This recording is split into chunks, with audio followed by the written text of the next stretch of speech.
Bueno, vamos a continuar con la clase de legislación eléctrica fiscal 2 y vamos a hablar vamos a hablar de, continuar hablando de lo que es el capítulo 8 y de lo que es el régimen de convenio multilateral. La clase pasada habíamos hablado de prácticamente de todo lo que es el régimen general del convenio multilateral. Habíamos dicho que aquellas contribuyentes que tengan actividades que no están previstas en los casos especiales del convenio, se aplica lo que es el régimen general. Y básicamente el régimen general no es otra cosa que calcular un coeficiente unificado, que lo estuvimos viendo cómo se hace la planilla para hacer lo que es el cálculo, y después hablamos de cuáles eran los que son los ingresos, cómo son los ingresos computables, cuál es la forma de atribución de los ingresos, de la misma forma de lo que era lo que es el gasto. Para finalizar con el régimen general, vamos a hablar de el artículo 14 del convenio multilateral. Si saltamos todos los casos especiales del convenio, nos vamos al artículo 14, que es un régimen que habla del inicio y cese de actividades. Una aclaración importante, el régimen de inicio y de cese de actividades es solamente aplicable para los casos del régimen general del convenio, no para los casos especiales. Entonces es importante que tengamos en cuenta que seguimos hablando del régimen general del convenio. En lo que se refiere al régimen general, al régimen de inicio y cese de actividades, dentro del marco de lo que es el régimen general, tal cual lo dice el material, el PowerPoint acá, podemos mencionar el artículo 14, inciso A, del convenio, que es el que habla de inicio de actividades. ¿Y qué es lo que me dice este artículo 14, inciso A? Me dice que cuando hay inicio de actividad en una jurisdicción, ¿sí?, el régimen aplicable es el siguiente. En la jurisdicción de inicio, tributo por el 100% de los ingresos reales en esa jurisdicción. Es decir, directamente los ingresos que se generaron en esa jurisdicción, tributo ingresos brutos en esa jurisdicción por esos ingresos reales. Para el resto de las jurisdicciones, aplico las normas del convenio del régimen general, es decir, tributo por coeficiente unificado. ¿Tá?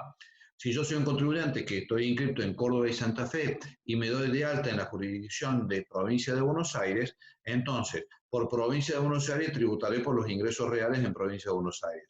Por Córdoba y Santa Fe seguiré tributando por el coeficiente unificado, tal cual lo vimos la clase pasada en el régimen general. Ahora, esto tiene que tener un fin, es decir, ¿hasta qué momento sigo tributando de esta forma? Por lo real en provincia de Buenos Aires y por coeficiente en Córdoba y Santa Fe. El artículo 14, inciso A, dice que esto es así hasta tanto tenga último balance cerrado del año calendario inmediato anterior que tenga e incluya ingresos y gastos de la jurisdicción de alta. Es decir, si yo tengo balance cerrado del año inmediato anterior, pero ese balance no tiene ingresos y gastos de la jurisdicción de alta, en ese caso no sirve para calcular el coeficiente unificado en la jurisdicción de alta. Sí me servirá para las otras jurisdicciones, pero no para lo que es la jurisdicción de alta. Este es el principio rector que rige el régimen del inicio de actividades previsto esta norma. Pero a esto hay que sumarles algunos conceptos importantes a analizar respecto al régimen de inicio de actividades, que es y que surgió de una modificación que se introdujo el año pasado en la resolución 10 del 2019 de la Comisión Arbitral, que modificó básicamente los artículos 4 y 5 y 6 de la resolución 1 del 2019 de la Comisión Arbitral, y que básicamente prevé la siguiente tipo de situación. Si yo soy una empresa que cierra el 31 de diciembre, ¿sí?, del 2019, esto un poco lo hablamos en la clase pasada, cierro el 31 de diciembre, pensemos 31 de diciembre del 2019, y yo estoy parado en enero del 2020 y tengo que tributar en enero del 2020 ingresos brutos, debería distribuir los ingresos entre cada una de las jurisdicciones de acuerdo al balance cerrado del año inmediato anterior. Ahora, es muy probable que en enero del 2020 el balance cerrado del 31 de diciembre del 2019 no lo tenga. Por lo tanto, ¿qué es lo que me dice esta resolución 10 del 2019? Que debo tributar de la misma forma que en diciembre del año 2019, en enero, febrero y marzo del año 2020.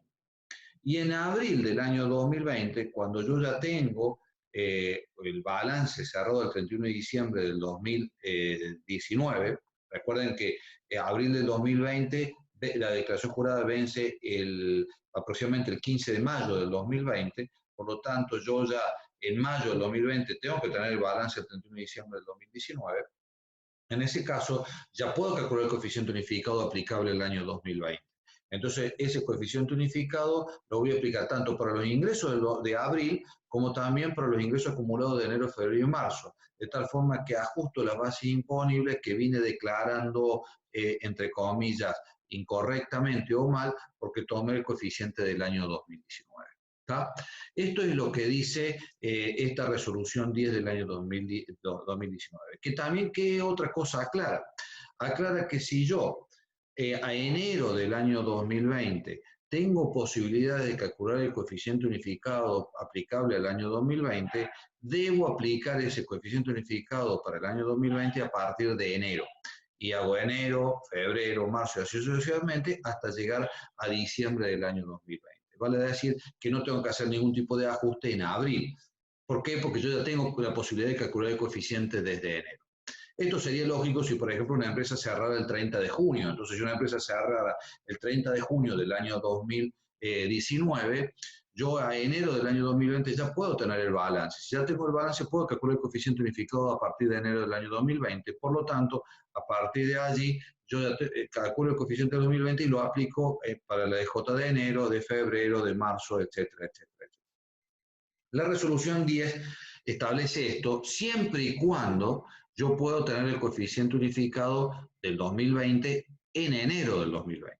Si yo no lo puedo tener al coeficiente unificado, no puedo calcular el coeficiente unificado aplicable al 2020 en enero del 2020, tributo de la otra forma, es decir, tributo con el coeficiente viejo en enero, febrero y marzo y hago el ajuste en abril.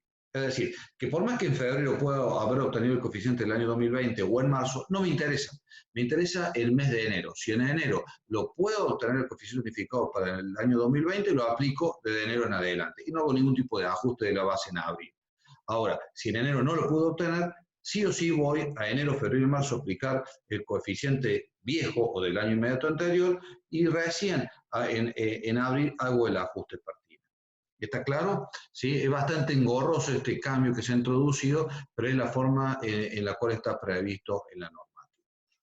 Otro elemento a tener en cuenta, y esto es muy importante, es que cuando yo me estoy dando de alta en una jurisdicción, ya sea porque inicio actividades de contribuyente no existía e inicia actividades a partir de un momento dado y lo hacen en convenio multilateral, o sea, en varias jurisdicciones, o porque era de convenio y da de alta una nueva jurisdicción, o porque era local y pasó a ser contribuyente de convenio porque se incorporó actividades o incorporó una nueva jurisdicción, una alta nueva jurisdicción, en cualquier tipo de situación, para que en las nuevas jurisdicciones se aplique el coeficiente unificado, es necesario que el último balance cerrado del año inmediato anterior, ¿sí?, cumpla dos requisitos para que sea válido para calcular el coeficiente unificado en la nueva jurisdicción.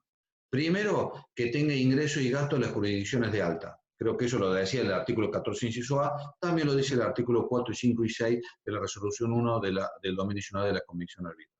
Pero el segundo requisito también es importante, que tenga 90 días corridos de actividad ese balance. Si no tiene 90 días corridos de actividad para ese ingreso, no es aplicable para calcular el coeficiente unificado. Vale decir, es lo mismo que ese balance no existiera, ¿sí?, para las jurisdicciones de alta. ¿Está claro? Para poder entender todo esto que les acabo de decir, que no es sencillo, yo que y dejo de compartir por un rato el PowerPoint, acá les he confeccionado un Excel con las distintas situaciones que se pueden llegar a dar para que de alguna manera puedan entender. ¿Sí? Le he planteado dos escenarios. Un escenario de una sociedad que cierra el 30 de junio y le he planteado otro escenario de una sociedad que cierra el 31 de diciembre. Pensemos en primer lugar, esto es una línea de tiempo para poder comprenderlo de alguna manera mejor. Pensemos en una sociedad primero que cierra el 30 de junio Y vamos a la primera situación que se puede dar. Es una empresa que no existía y que de repente comienza a hacer alguna actividad, se da de alta en la jurisdicción y a su vez lo hace en convenio multilateral a partir de noviembre del año 2019. Entonces, fíjense en la línea del tiempo. Si yo es una empresa que se inscribe, se da de alta y a su vez se hace de alta en el convenio a partir de noviembre del 2019, esta empresa cierra ejercicio el 30 de junio. Al 30 de junio del 2019 no teníamos ni balance porque no teníamos ni actividad y posiblemente a lo mejor ni existía la empresa, con lo cual no existe ese balance. Con lo cual la pregunta es, ¿cómo debo tributar en noviembre del año 2019? Y bueno, ¿qué me dice el artículo 14, inciso A? Dice que debo tributar por los ingresos reales en cada jurisdicción. Entonces, en cada jurisdicción que me dé de alta, debo tributar por los ingresos reales. La línea en amarilla, la que me va indicando por mes cómo debo tributar en las distintas jurisdicciones, por lo real. En diciembre del año 2019 pasa exactamente lo mismo, tributo por lo real. No tengo forma de calcular ningún tipo de coeficiente ni tampoco obligado a alguna manera de hacerlo.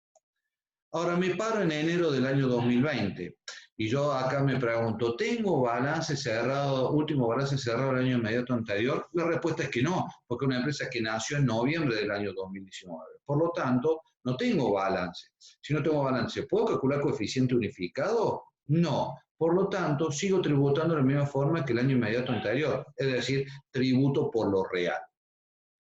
Febrero, marzo del año 2020, tributo por lo real. Abril del año 2020 uno podría decir, bueno, a ver, ¿puedo calcular coeficiente unificado aplicable el año 2020? Y bueno, tengo que tener último balance cerrado el año 2019. ¿Tengo último balance cerrado el año 2019? No lo tengo. Por lo tanto, sigo tributando por lo real. En abril no hago ningún tipo de ajuste de base imponible y así lo hago sucesivamente por mayo, junio, julio, hasta llegar a diciembre del año 2020. Recuerden que en el medio hubo el primer cierre de ejercicio que fue el cierre del 30 de junio del año 2020. Ahí ya cerró ejercicio. Entonces yo ya ahora me paro en enero del año 2021 y digo, ¿tengo posibilidad de calcular el coeficiente unificado aplicable al año 2021? Veamos. ¿Tengo último balance cerrado del año inmediato anterior? Sí, balance cerrado el 30 de junio del año 2020. ¿Ese balance tiene ingreso y gasto de las jurisdicciones de alta? Sí, tiene ingreso y gasto de las jurisdicciones de alta. ¿Tiene más de 90 días corridos de actividad? Sí. Además, ¿puedo calcular el coeficiente desde enero del año 2021? También. ¿Por qué? Porque si el balance cerró el 30 de junio del año 2020, ya en enero del año 2021 tengo el balance, con lo cual tranquilamente puedo calcular el coeficiente aplicable al año 2021. Entonces, en enero del año 2021 ya aplico el coeficiente unificado para aplicable al año 2021 y así sucesivamente febrero, marzo, abril, y no tengo que hacer ajuste en abril porque ya vengo tributando por el coeficiente que le corresponde al año 2020. Esta es la primera situación que se puede dar con un balance cerrado al 30 de junio de cada año. Vamos a la siguiente situación. Un contribuyente que ya era de convenio y se da de alta en noviembre del 2019 en una nueva jurisdicción, ¿tá? Y cierra al 30 de junio de cada año. Entonces, ¿qué va a pasar en el mes de noviembre? Va a tributar en la nueva jurisdicción por lo real, porque no tiene forma de calcular un coeficiente ni tampoco lo tiene que hacer. Eso lo dice el artículo 14, inciso A del convenio multilateral. Para el resto de las jurisdicciones va a aplicar el coeficiente unificado aplicable al año 2019. Entonces, en noviembre del 2019 tributa de esa forma por lo real y coeficiente de 2019. En diciembre del 2019 tributa de la misma forma por lo real y coeficiente del año 2019. Y vamos a enero del año 2020. En enero del año 2020, la pregunta es, ¿tengo coeficiente unificado, tengo último balance cerrado del año inmediato anterior que incluya ingresos y gastos de la jurisdicción de alta? Fíjense, el balance cerró el 30 de junio del 2019. ¿Tiene ingresos y gastos de la nueva jurisdicción que inició actividad en noviembre del 2019? La respuesta es que no. Por lo tanto, en noviembre, en enero del 2020, sigo tributando por lo real en la jurisdicción de alta, porque no tengo forma de calcular coeficiente unificado. Para el resto de las jurisdicciones, ¿sí? Tengo último balance cerrado del año inmediato anterior en enero del 2020 que me permita calcular el coeficiente unificado para el año 2020 y la respuesta es que sí. El balance cerrado el 30 de junio del año 2019. Por lo tanto, para las otras jurisdicciones voy a tributar por el coeficiente unificado del año 2020. ¿Sí?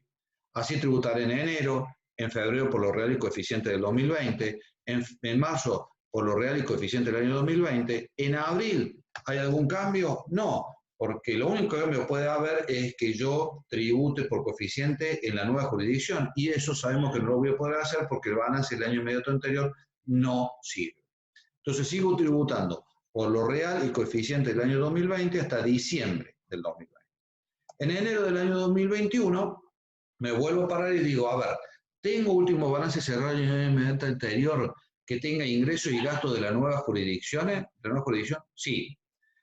¿Tiene más de 90 días corridos de actividad de la nueva jurisdicción ese balance? También.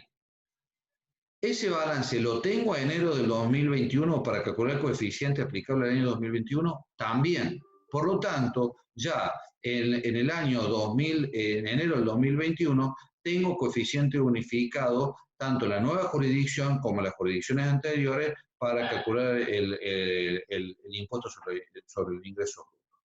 Con lo cual, ya tributaré por coeficiente aplicable del 2021 desde enero del 2021, febrero, marzo y abril, y así sucesivamente para todos los periodos fiscales. ¿Está? Creo que es bastante ejemplificativo los casos que le he planteado lo que es en este tipo de casos. Ahora, fíjense cómo cambia la situación cuando estamos hablando de una empresa que cierra el 31 de diciembre de cada año. Entonces vamos a la primera situación. La primera situación es aquella empresa que no existía nada y de repente se da de alta en el impuesto sobre el ingreso bruto y a su vez lo hace en el convenio multilateral a partir de noviembre del año 2019 en varias jurisdicciones. Entonces, ¿cómo debe tributar en noviembre y diciembre del año 2019? Por lo real. ¿Tá? Eso lo dice el artículo 14, inciso A del convenio multilateral. ¿Qué pasa en enero del 2020?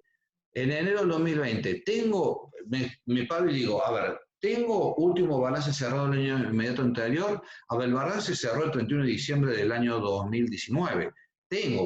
Podría tener balance, pero ese balance lo tengo disponible en enero del 2020, seguramente no. Por lo tanto, independientemente de si ese balance tiene ingreso o gasto a la jurisdicción de alta, independientemente de que tenga más de 90 días corridos de actividad, ¿sí? Sigo tributando de la misma forma que el año inmediato anterior. Entonces, tributo por lo real en enero del 2020, en febrero del 2020, en marzo del 2020. En abril del 2020 vuelvo a preguntarme, a ver, ¿tengo último balance cerrado del año inmediato anterior? Ahora sí. ¿Cuándo cerró? El 31 de diciembre del 2019. Ese balance, para que sea válido para calcular el coeficiente unificado, tiene que tener ingreso y gasto de las jurisdicciones de alta, lo tiene, pero además tiene que tener más de 90 días corridos de actividad. ¿Tiene más de 90 días corridos de actividad este balance? No, porque ese balance tiene 61 días corridos de actividad. Partió desde noviembre, hizo noviembre y diciembre de actividad, con lo cual no me sirve para calcular coeficiente unificado. ¿Qué tengo que hacer? Tengo que hacer como que no existe balance. Por lo tanto, sigo tributando por lo real en abril y así sucesivamente hasta llegar a diciembre del año 2020. Ahora sí, me paro en enero del año 2021 y digo, en enero del 2021, ¿tengo último balance cerrado el año inmediato anterior? Sí, el balance cerrado el 31 de diciembre del año 2020. ¿Ese balance lo tengo disponible en enero del 2021? La respuesta es que no, porque cerró en diciembre, es muy raro que en enero lo tenga. Por lo tanto, tributo por lo real en enero, febrero y marzo del año 2021.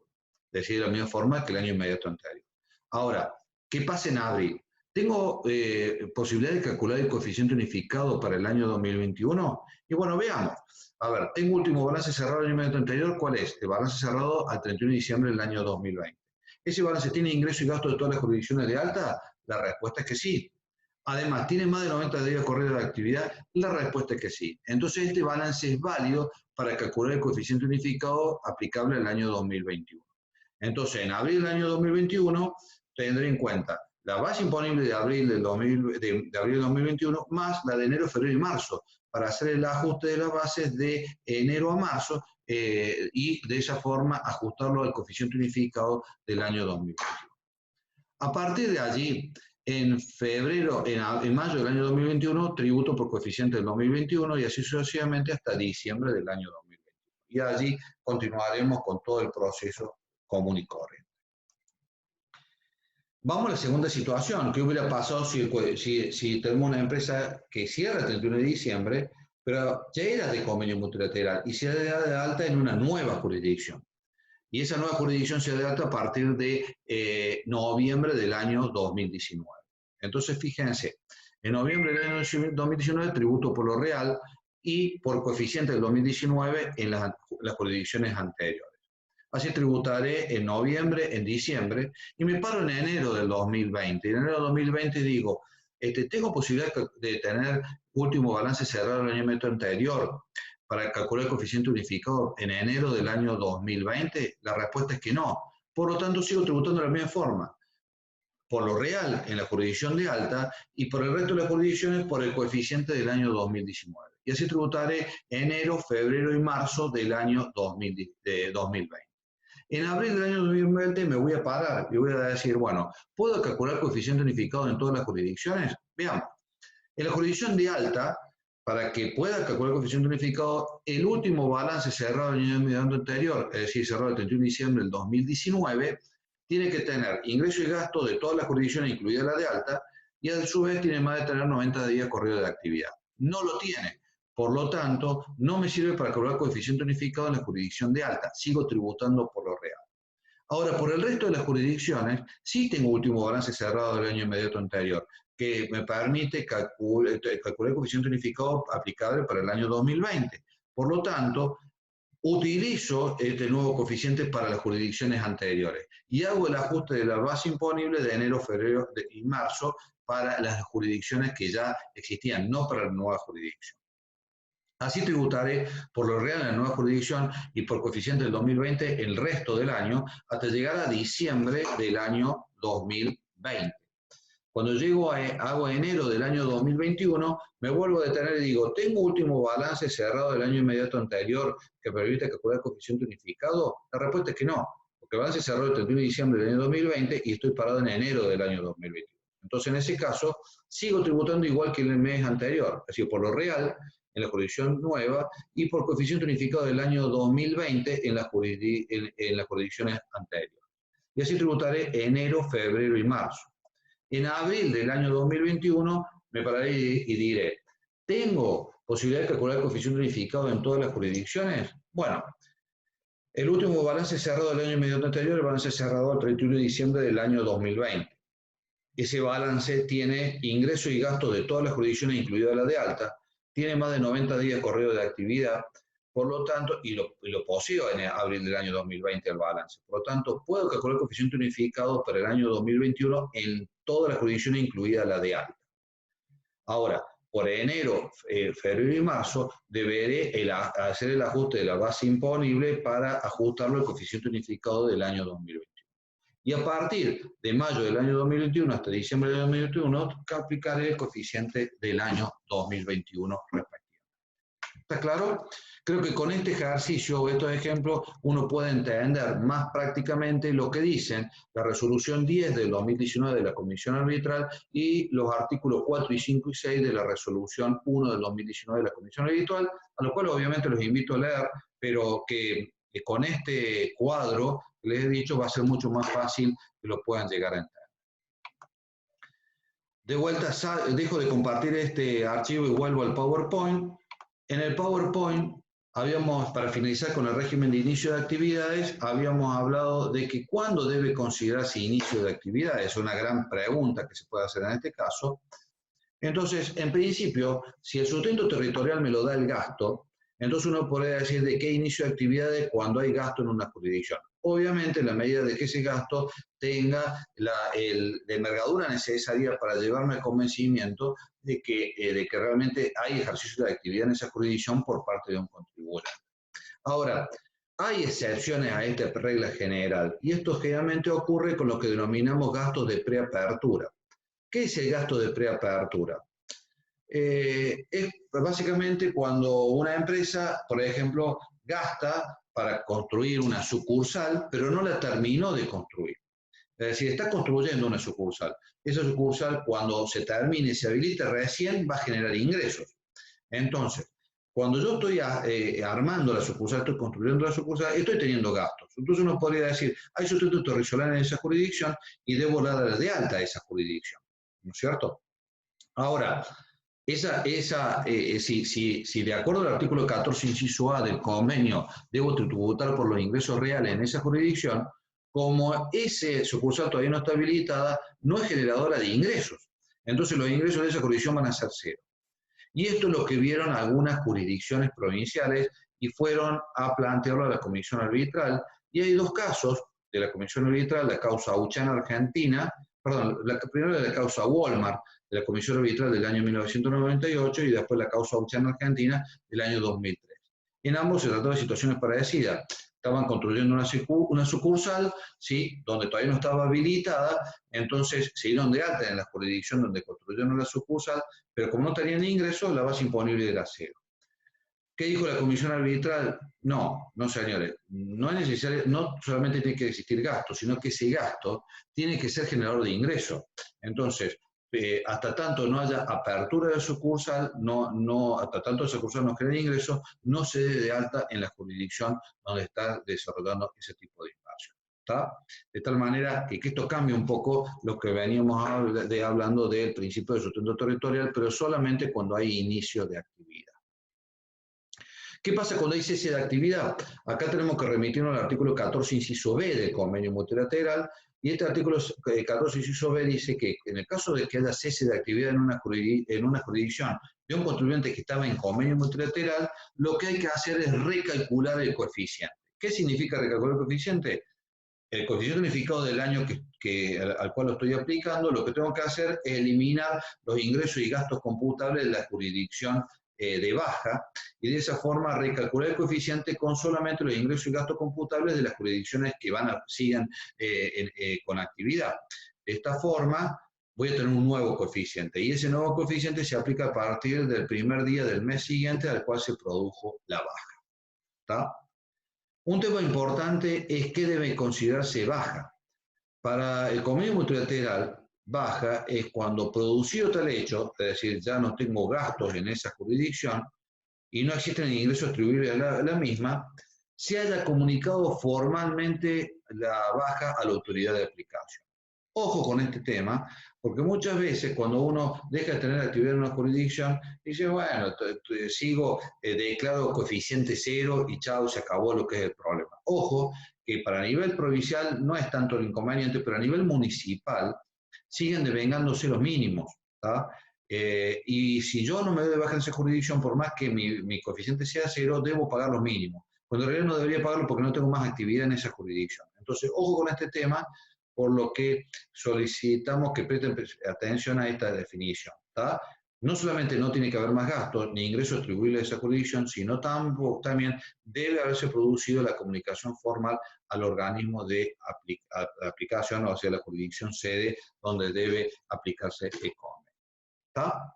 Bueno, con esto damos por finalizado el régimen general de convenio y el artículo 14. ¿Tá? Recuerden que el artículo 14 se aplica para el régimen general de convenio. En la última clase que vamos a tener ahora de convenio multilateral, vamos a hablar de los regímenes especiales de convenio del artículo 6 a 13, para que ustedes de alguna manera tengan todo el material disponible para estudiar lo que es convenio multilateral, y de esa forma finalizamos con el capítulo 8 de la materia.